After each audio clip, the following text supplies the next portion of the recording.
नमस्कार दोस्तों, कैसे हैं आप सभी मैं आपके मंच the success point at the rate पे एक बार फिर से शानदार टॉपिक पे आपका स्वागत करता हूं। जी हाँ दोस्तों, किसी कारणवश बीच में वीडियो नहीं डाल पा रहा था, पर अब से कोशिश यही रहेगी कि पर डे वीडियो आप लोग को मिलती रहे।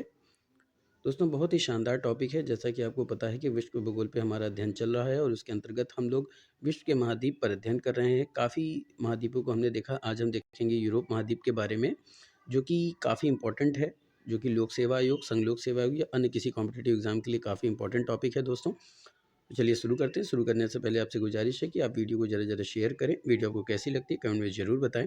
लाइक करना ना भूलें दोस्तों। वीडियो को सब्सक्राइब करें, बेल आइकन ऑन कर दें ताकि कोई भी अपडेट हो वीडियो की तो आपको सबसे पहले मिले। चलिए शुरू करते हैं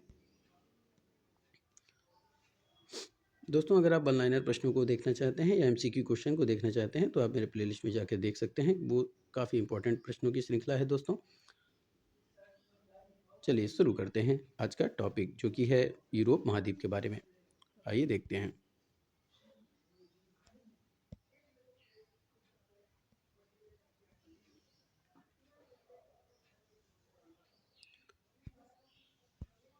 तो दोस्तों, यूरोप जो है प्यारे दोस्तों, वो दूसरा सबसे छोटा महाद्वीप है। सबसे छोटा ऑस्ट्रेलिया है।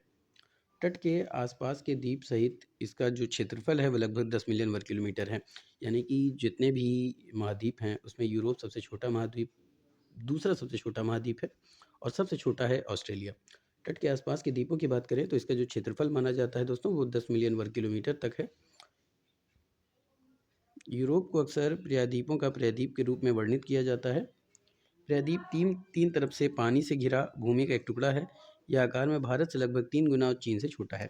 यानी कि जो यूरोप महाद्वीप है वो आकार में भारत से लगभग 3 गुना और चीन से छोटा है। आइए अब देखते हैं यूरोप के स्थान के बारे में। तो दोस्तों, यूरोप का स्थान की बात करें यानी लोकेशन ऑफ यूरोप की बात करें तो इसमें कुछ महत्वपूर्ण पॉइंट है। आइए उसको देख लेते हैं। इसका एक बड़ा भाग समशीतोष्ण क्षेत्र में स्थित है, क्योंकि यह 35 डिग्री नॉर्थ से 80 डिग्री नॉर्थ अक्षांश तक फैला हुआ है। यानी कि जो यूरोप है उसका जो समशीतोष्ण क्षेत्रफल में स्थित है और इसका जो क्षेत्र है दोस्तों वो क्या है, 35 डिग्री उत्तरी अक्षांश से लेकर के 80 डिग्री उत्तरी अक्षांश तक फैला हुआ है। अगला महत्वपूर्ण पॉइंट क्या है कि अनुदैर्ध्य रूप से या 10 डिग्री वेस्ट से 60 डिग्री ईस्ट तक फैला हुआ है। अगला पॉइंट क्या है दोस्तों कि प्राइम मेरिडियन लंदन से होकर गुजरती है। प्राइम मेरिडियन यूरोप के यूके, फ्रांस और स्पेन से और अफ्रीका में अल्जीरिया, माली, बुर्किना फासो, टांगो और घाना से होकर गुजरती है। किसकी बात हो रही है? प्राइम मेरिडियन की बात हो रही है दोस्तों। अगला महत्वपूर्ण प्रश्न क्या है कि उत्तर में, हालांकि यह आर्कटिक सर्कल तक फैला हुआ है, वार्म गल्फ स्ट्रीम बंदरगाहों को बर्फ मुक्त रखता है। यानी कि ये जो यूरोप का स्थान है गल्फ स्ट्रीम, ये बंदरगाहों को बर्फ मुक्त रखता है। आगे पॉइंट को देखते हैं। इसके पश्चिम में विस्तृत महाद्वीप सेल्फ मछली पकड़ने के अच्छे मैदान प्रदान करता है और दांतेदार समुद्र तट के साथ आश्रय वाले बंदरगाह हैं। यानी कि इसके पश्चिम में जो महाद्वीप हैं वो सेल्फ मछली पकड़ने के अच्छे मैदान माने जाते हैं और इसमें जो समुद्र तट है वो दांतेदार हैं और बंदरगाह को आश्रय वाले हैं। यानी कि इस पे बंदरगाह क्या है, इस समुद्र तट पर आश्रित हैं। बस समझ में आ रही है दोस्तों। चलिए आगे देखते हैं। आकार के अनुपात में इसकी तटरेखा क्या है, सबसे लंबी है। चलिए आगे देखते हैं दोस्तों। आज का टॉपिक कोई ज़्यादा लंबी वीडियो नहीं होगी, बहुत शॉर्ट वीडियो में मैं इसको ख़त्म करने की कोशिश करूँगा। चलिए देखते हैं यूरोप की सीमाओं के बारे में। तो दोस्तों, यूरोप की सीमाएं यानी कि बाउंड्रीज ऑफ यूरोप, इसमें भी कुछ महत्वपूर्ण तथ्यों यानी कि महत्वपूर्ण पॉइंट को दिया गया है। आइए उसको देख लेते हैं। पूर्व में यूराल पर्वत, कैस्पियन सागर, काकेसस पर्वत, काला सागर द्वारा एशिया से अलग होता है। यानी जो यूरोप होता है वो पूर्व में यूराल पर्वत, कैस्पियन सागर, काकेसस पर्वत और काला सागर द्वारा एशिया से अलग होता है। अगला पॉइंट क्या कह रहा है कि दक्षिण में भूमध्य सागर है। एजियन सागर और एडियाटिक सागर इसकी दो शाखाएं हैं। यानी कि ये जो दक्षिण में भूमध्य सागर है उसकी दो शाखाएं कौन कौन सी, एजियन सागर और एडियाटिक सागर हैं, जो इसकी दो शाखाएं मानी जाती हैं। अगला महत्वपूर्ण पॉइंट क्या है दोस्तों कि पश्चिम में जिब्राल्टर जलडम मरुमध्य यूरोप को अफ्रीका से अलग करती है। ये हमने पहले भी देख रखा है कि जो जिब्राल्टर जल मरुमध्य है वो यूरोप को अफ्रीका से अलग करती है और भूमध्य सागर को अटलांटिक महासागर से जोड़ती है। उसके बाद बिस्केक की खाड़ी, इंग्लिश चैनल और उत्तरी सागर अटलांटिक महासागर के हिस्से माने जाते हैं।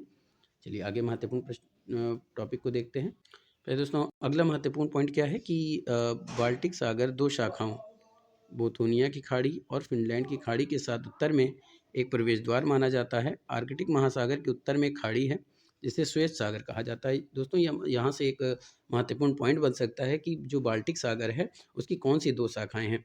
तो पहली शाखाएं कौन सी मानी जाती है दोस्तों? बोथोनिया की खाड़ी, दूसरा है फिनलैंड की खाड़ी, और इसके उत्तर में एक प्रवेश द्वार भी है। आर्कटिक महासागर के उत्तर में एक खाड़ी है जिसे श्वेत सागर कहा जाता है। यहाँ से दूसरा पॉइंट क्या बन सकता है कि आर्कटिक महासागर के उत्तर में जो खाड़ी है उसे किस नाम से जाना जाता है? तो उसे श्वेत सागर के नाम से जाना जाता है।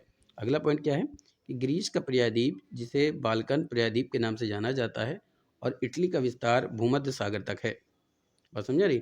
ग्रीस का प्रायद्वीप किसे बाल्कन प्रायद्वीप के नाम से जाना जाता है, यानी कि ग्रीस का जो प्रायद्वीप है उसे बाल्कन प्रायद्वीप कहा जाता है, और इटली का जो विस्तार है वो भूमध्य सागर तक फैला है। अगला महत्वपूर्ण पॉइंट क्या है दोस्तों? दक्षिण पश्चिम में अरेबियन प्रायद्वीप है जो स्पेन और पुर्तगाल से बना हुआ है। यानी कि दक्षिण पश्चिम में एक प्रायद्वीप माना जाता है, कौन सा? अरेबियन प्रायद्वीप, जो कि स्पेन और पुर्तगाल से बना है। अगला महत्वपूर्ण पॉइंट क्या है कि उत्तर पश्चिम में स्कैंडिनेवियाई प्रायद्वीप है जिसमें नॉर्वे और स्वीडन शामिल हैं।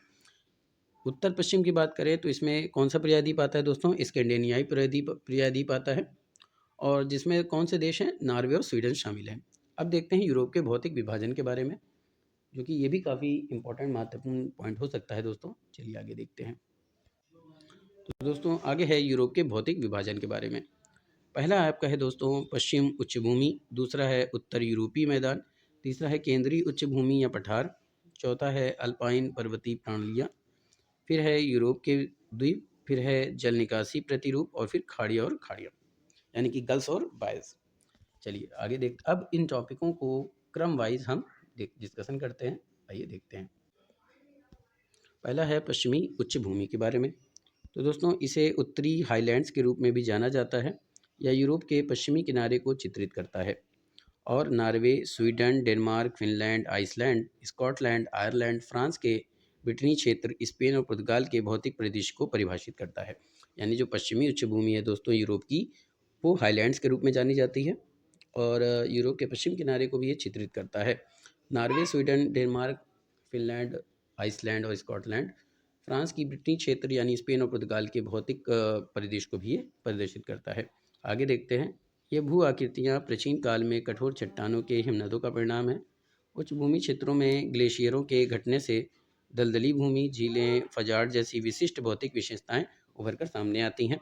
अगले क्या है कि प्रसिद्ध नॉर्वेजियन फियार्ड जो लीसे फियार्ड यानी ग्रांगर फियार्ड है, इसे इसके कई नाम है दोस्तों। जो नॉर्वेजियन फियार्ड है इसे लीसे फियार्ड, गिरांगर फियार्ड भी कहा जाता है। आगे देखते हैं दोस्तों। The success point at the rate एक ऐसा मंच है जो उन महत्वपूर्ण टॉपिकों को, उन महत्वपूर्ण प्रश्नों को आपके बीच में लेकर आता है, जिससे आप अपने लक्ष्यों के बहुत करीब पहुंच सकते हैं। काफ़ी महत्वपूर्ण इंपॉर्टेंट टॉपिक होते हैं दोस्तों। The success point at the rate से लोगों को जोड़ने का प्रयास करें, ज़्यादा से ज़्यादा शेयर करें दोस्तों। The success point at the rate आपके लिए लेकर आया है काफ़ी महत्वपूर्ण टॉपिकों को दोस्तों। चलिए आगे चलते हैं। अगर अभी तक आपने मेरे चैनल को सब्सक्राइब नहीं किया है तो सब्सक्राइब करें, बेल आइकन ऑन कर दें ताकि नोटिफिकेशन मिलती रहे। यकीन मानिए दोस्तों, the success point at the rate से जुड़ने के बाद आपको काफ़ी महत्वपूर्ण प्रश्न और काफ़ी महत्वपूर्ण टॉपिकों को डिस्कशन करने को मिलेगा। The success point at the rate एक ऐसा मंच है दोस्तों जहाँ पे पहले उसका ब्रीफ डिस्कशन होता है, उसके बाद उससे महत्वपूर्ण प्रश्न एमसीक्यू क्वेश्चन को देखा जाता है। चलिए आगे चलते हैं।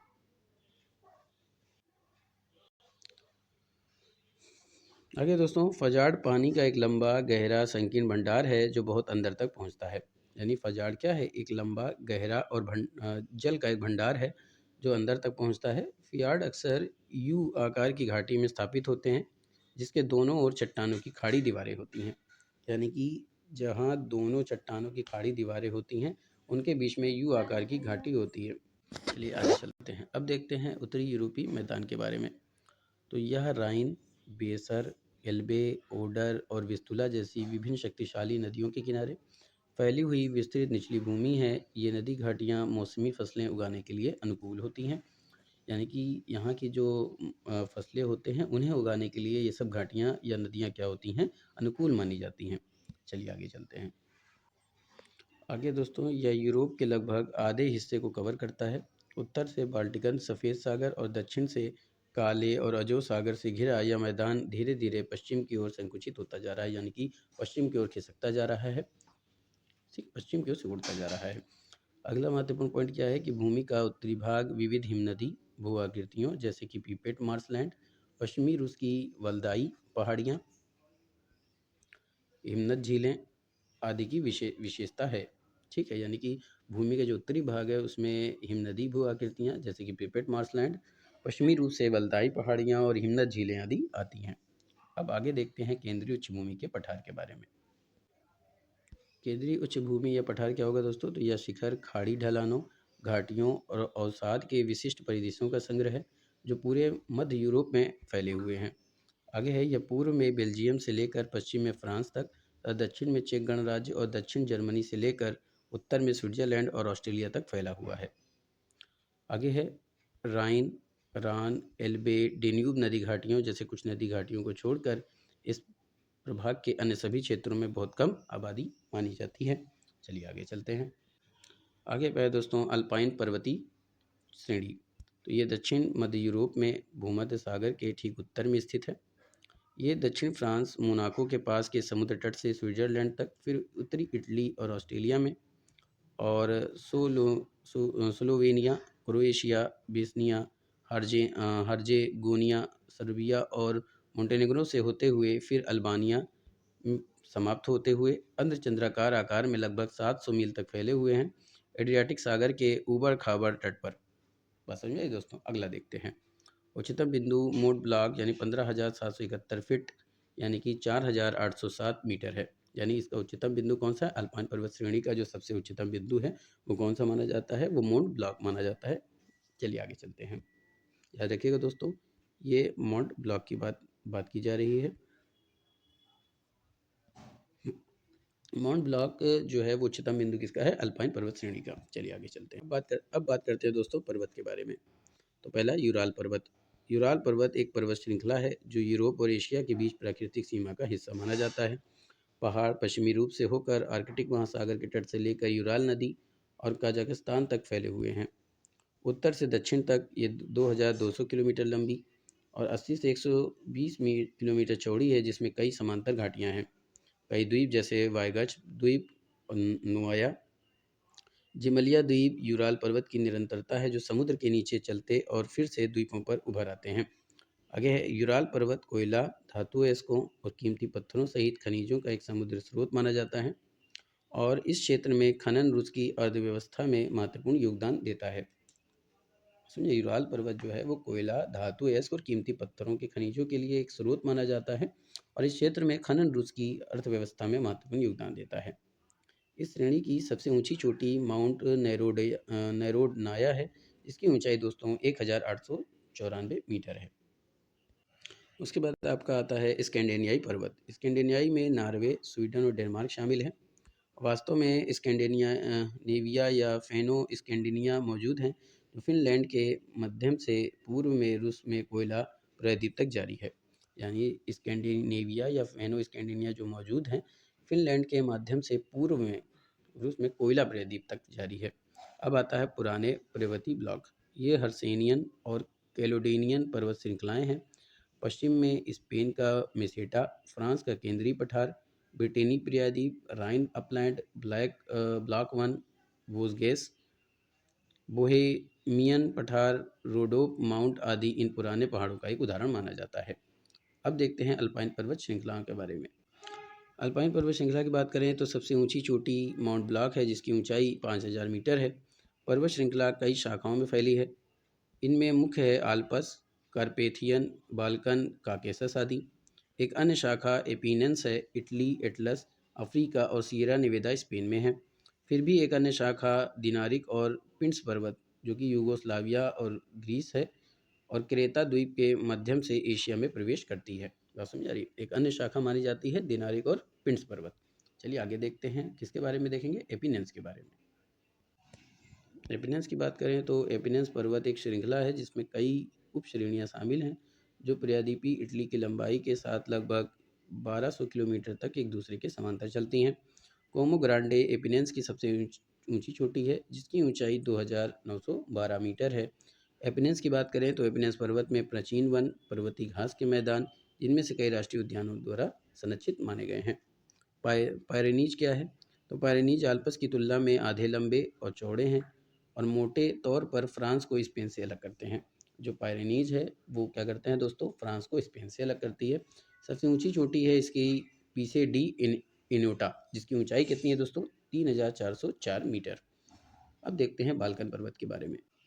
बाल्कन पर्वत की बात करें दोस्तों तो बाल्कन पर्वत एक पर्वत श्रृंखला है जो बाल्कन प्रायद्वीप के पूर्वी भाग में स्थित है, जो बुल्गारिया साइबेरिया सीमा के पास विदिशा चूका चोटी से लेकर काला सागर के तट के साथ केप एमिनियन तक लगभग 557 किलोमीटर तक फैली है।